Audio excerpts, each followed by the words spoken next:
안녕하세요, 엔드웨어입니다. 오늘은 곧 출시 예정인 유니클로와 지샌더의 콜라보에 대해서 알아보려고 합니다. 출시가 임박했는데요. 그 전에 지샌더가 누구인지, 왜 지샌더에 열광하는지, 그리고 지샌더라는 디자이너와 지금의 브랜드 지샌더와는 무슨 관계인지 등 여러가지에 대해 지식을 알고 난 후에 콜라보 상품을 맞이하는 자세를 가지는 게 어떨까 하고 준비했습니다. 먼저 지샌더는 누구인가인데요. 독일 태생의 여성으로 독일이라는 나라가 여러분들은 어떤 이미지를 가지고 계시나요? 독일은 예전부터 장인정신과 완고한 기질을 가진 나라이며 그런 사람들이라고 생각합니다. 예를 들어 독일 브랜드 하면 가장 먼저 벤츠를 떠올릴 수가 있겠는데요. 색상은 회색을 기본, 베이스로 하면서 불필요한 디자인을 최소한 심플함을 중시하는 브랜드라는 이미지가 큰 특징입니다. 다른 나라의 자동차 브랜드와는 이미지가 다르다고 생각하실 수 있을 겁니다. 일단 기본적인 모델이나 아이덴티티는 심플함을 중심으로 그 성능과 기능에 중점을 준 브랜드입니다.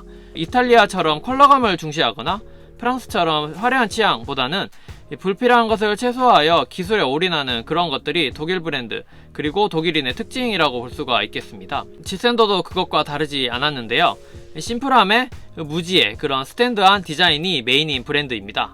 그런 지샌더의 시작은 1968년 뷰티크를 열기 시작하여 70년대 붐이 장식성에 컬러풀한 패션이 트렌드였어서 미니멀 룩과 소재의 고집이 강한 성격을 띠는 지샌더와는 정반대의 유행이었다 보니 평가절하되었던 초창기 시절의 그녀의 인터뷰에서도 말했던 것을 알 수가 있는데요. 초기 1970년대 파리 프레타포르테 콜렉션으로 데뷔를 하게 되었는데 세계 2대 콜렉션이라 불리는 파리와 밀라노 콜렉션이 있습니다.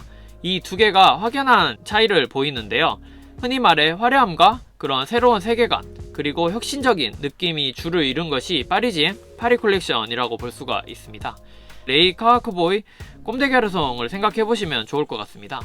우리가 잘 알고 있는 하트 모양의 플레이 라인을 제외한 그런 갸르송만의 심오하고 선구자 느낌, 창의성을 가진 그의 세계관이 파리와 잘 맞아 떨어지고요. 그에 반해 밀라노 컬렉션은 포멀하고 클래식하면서도 그런 심플함을 주로 이루고 있으며 그런 좋은 예로 이탈리아의 전통 브랜드 알마니를 생각해주시면 이해가 쉬울 겁니다. 평범하면서도 고급스러운 느낌의 셔츠와 그런 자켓이라든지 코트라든지 그런 종류가 주를 이룬다고 상상이 되실 겁니다.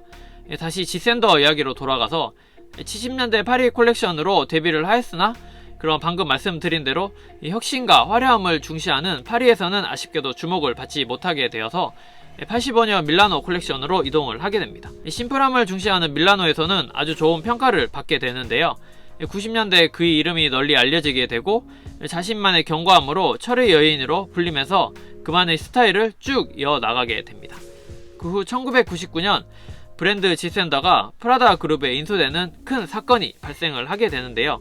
그 이후 프라다에서는 소재와 그 비용의 절감을 요구하면서 그에 맞선 독일인 특유의 견고한 지샌더와 부딪히게 되어 견딜 수 없었던 디자이너 지샌더는 자신의 브랜드를 나오게 됩니다. 그 이후 지샌더라는 브랜드는 슈프림 헤드 디자이너 루크 바이어와 디올 그리고 루이비통 등 명품 브랜드에서 디자인해온 루시 바이어 이 두 명의 마이어 부부가 지금까지 브랜드 지샌더를 이끌고 있습니다. 그렇게 은퇴한 철의 여인 지샌더는 2009년 유니클로와 만나게 되는데요.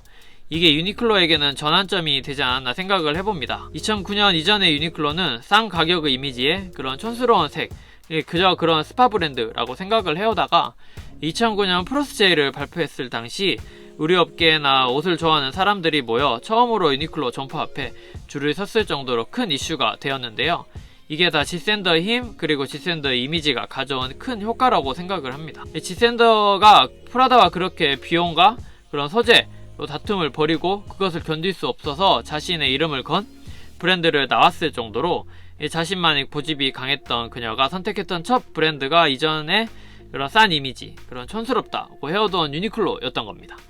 소재와 비용에 타협할 수 없다고 뛰쳐나온 지샌더가 인정한 브랜드이다 보니 콜라보 이후 더 주목받게 되고 패션을 좋아하고 옷에 관심이 있는 사람들이 조금씩 지샌더를 계기로 유니클로를 그런 소재나 가격으로 무시했던 것이 변하면서 일본에서도 유니바레라고 해서 유니클로 입는 것이 부끄러워지던 그런 브랜드 이미지가 점점 변해갔다고 일본에서도 말하고 있을 정도입니다. 이게 유니클로가 노린 점인지는 알 수 없으나 이 그녀와 콜라보를 한 것이 브랜드 패션 역사에 남을 큰 시점이라고 보는데요. 그 정도로 지샌더의 영향은 상당히 컸으며 지금도 그녀는 패션계에 큰 영향을 미치고 있다고 생각합니다. 두 번째로 프러스제이 컬렉션입니다. 앞서 말씀드린 대로 지샌더라는 인물과 콜라보를 함으로써 브랜드 이미지가 변해버렸을 사건을 만들 정도로 큰 이슈가 되었는데요. 이번 콜라보는 여러분들이 알고 계시는 브랜드 지샌더와는 조금 다른 그런 디자이너 지샌더와의 콜라보이므로 유니클로 지샌더라고 하지 않고 이제 프러스제이라고 출시되었다고 생각합니다. 지금까지 많은 콜라보를 한 유니클로인데요.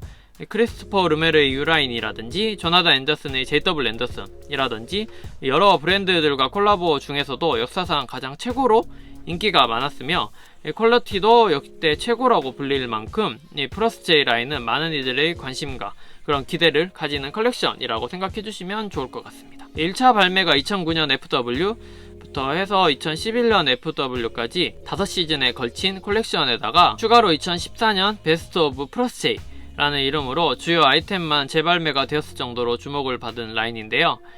그 후 셔츠만 이제 2018년, 19년 소량 이제 리스탁 됐을 만큼 유니클로 회장도 꽤 마음에 들어 하지 않았나 생각을 하네요. 이미지도 유니클로의 심플함에 이런 지샌더의 베이직함 그리고 디자인성이 합쳐져서 싹 맞아떨어진 콜라보라고 불리며 이제 거의 9년 만에 새롭게 부활한 컬렉션이라고 할 수 있겠습니다. 다만 지금의 브랜드 지샌더와는 느낌이 조금 다르기도 해서 그런 마이어 부부가 이끄는 현재의 지샌더의 유니크함을 기대하신다면 조금 실망하실 수도 있지 않을까 하는 이번 컬렉션인 것 같습니다. 이상으로 조금 간단하게 디자인 지샌더와 브랜드 지샌더 그리고 콜라보 프러스제이에 대해서 알아보았습니다.